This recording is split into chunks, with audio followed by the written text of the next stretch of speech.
say karma's a B word. Don't you love it when unruly and rotten eggs and the police get what they deserve? Here are 3 times when racist cops got what they deserved. As you'll see, they definitely had it coming. On October 20th, 2014, a Chicago police officer was called in response to complaints that a black youngster was robbing cars while brandishing a knife. LaQuaine McDonald was said to have damaged the tires of a truck and was being pursued by numerous police officers who were waiting for a taser unit on a roadway in southwest Chicago. The last officers to arrive at the scene were Jason Van Dyke and his partner. Shortly after getting out of his car, Van Dyke shot McDonald 16 times, many of the shots striking him as he was lying on the ground, crushed. Van Dyke had initially claimed McDonald posed a threat and that he was afraid of being attacked. A graphic police dash cam video that was made public by court order a year later refuted that account. In spite of appeals from congressmen, advocacy organizations, and some members of the public, former Chicago police officer Jason Van Dyke won't be prosecuted under federal law for the 2014 killing of LaQuaine McDonald, who was just 17 years old. Van Dyke was found guilty of second-degree murder and 16 counts of aggravated battery with a firearm in 2019 and received a sentence of almost 7 years in jail. His prison sentence was only partially completed due to his alleged good behavior in jail. According to the press announcement, the family approved of the decision not to press charges again, but Tracy Hunter, McDonald's grandmother, denied that assertion.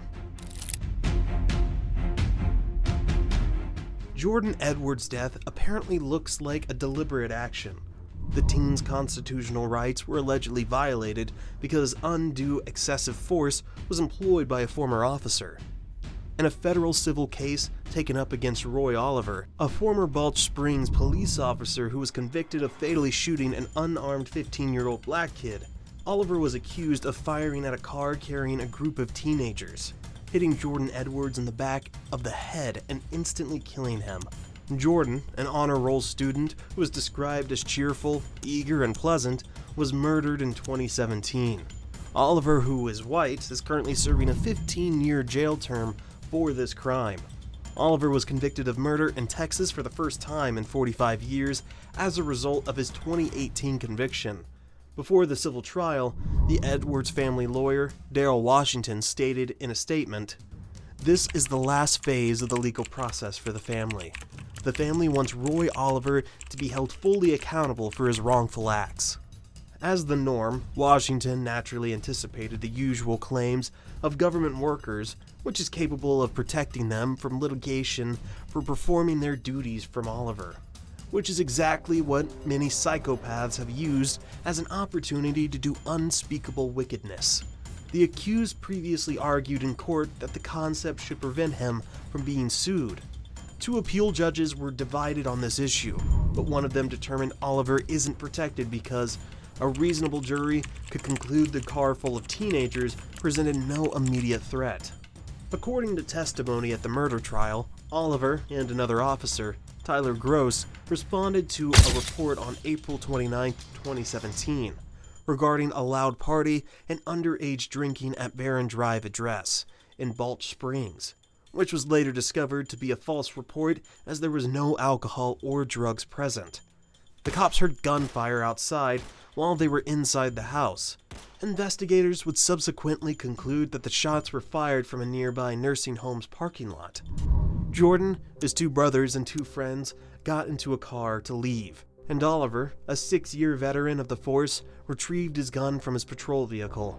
Gross told the teen car to stop as it turned onto Shepherd Lane. Oliver, who claimed throughout the trial that he believed the automobile would strike Gross, went toward it and fired 5 times. Jordan was killed by the second shot, which entered through the passenger window, and he died just 9 seconds after the shots.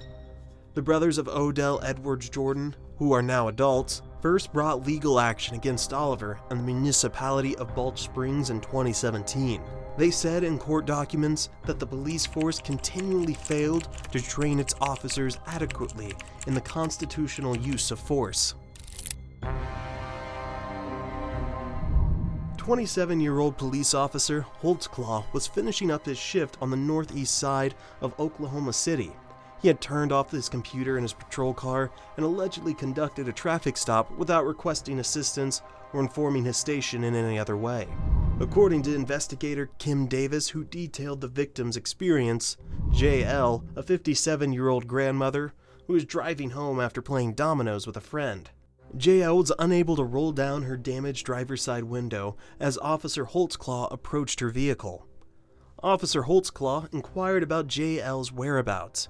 He allegedly told JL, "If you have something on you and you tell me now, then I won't take you to jail," claims Davis. "But if you don't tell me about it right away and I discover something, I'll put you in jail." JL again replied no. She remained seated in his police vehicle. According to Davis, he opens the door and says, "I've got to check you." And then he says, "Lift your shirt." Davis motioned as she removed her shirt to reveal her stomach. "I can't see that," he says. "Your bra might contain a foreign object." She further claimed, but simply shakes the bottom of her bra. "Nope, that's not good enough," he responds. JL lowered her shirt and bra, Davis stated, and Holtzclaw flashed his flashlight on her exposed breasts. Davis added, "She said around that time she saw that he started playing with his penis, and then, after instructing her to stand up, he said, 'Pull down your pants.'" While JL's underwear was still visible, Holtzclaw pointed his spotlight at her vaginal area according to Davis. Then Holtzclaw instructed JL to take another seat. Davis claimed that Holtzclaw's penis was in JL's face when she looked up. She began pleading with him, saying, "Please don't do this. You shouldn't be doing this. It's wrong. This is a police officer, and if he's going to do this, he's going to murder me," she kept telling herself, "and I won't survive this encounter. I'm afraid." JL managed to escape Holtzclaw and called the police station as soon as she got home. And when there was no response, she went to physically lay her complaints. She was getting a sexual assault medical forensic examination at the hospital when Davis, the on-call investigator in Oklahoma City Police Sex Crimes Unit, met her. 2.5 months later, Davis and another detective described before a district judge how JL's claim was similar to an unresolved assault report from May 2014 that allegedly included an officer. The police were able to locate 6 more women whose claims are similar. Holtzclaw's greatest mistake was assuming that the 57-year-old JL was like other women, who were afraid to speak up. Daniel Holtzclaw, even though pleaded not guilty, was sentenced 263 years as a result of 36 charges from 13 women he allegedly assaulted. Thankfully, these racist cops got exactly what they deserved. But hey, let me know what you think in the comments. Do you think they got fair sentences for their crimes, or should their punishments be stiffer? Thanks for watching. Don't forget to subscribe to this channel if you want to see more interesting and thrilling videos like this one. See you next time.